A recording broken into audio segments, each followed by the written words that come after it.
అవునే ప్రియా, అసలు ఈ పూలు అంటే ఏంటిది? అందులో ఏమన్నా పూలు బొక్కలు ఉన్నాయా? ఈ పోరడా, అందులో పూలుండయి, పూలు బొక్కలుండయి. అది దేవుని ప్రసాదం. ప్రసాదం. అమ్మా, మీ అల్లుడు కంట పులిగం గురించి చెప్పేజరా. నేను చెప్తాను. నువ్వుల పులగము మనం నువ్వులు బెల్లం వేసి వండుతాం. వంట ఏంటంటే అది చలికాలం కదా, సంక్రాంతి చలికాలం వస్తుంది కాబట్టి ఒంటికి బలాన్ని వేడినిస్తారు.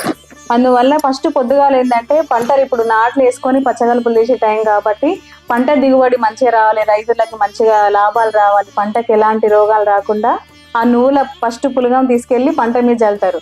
అదే విధంగా పశువుల మీద గాని మనకి ఇంటి మీద గాని మంచిగా ఉండాలని చల్లుతారు.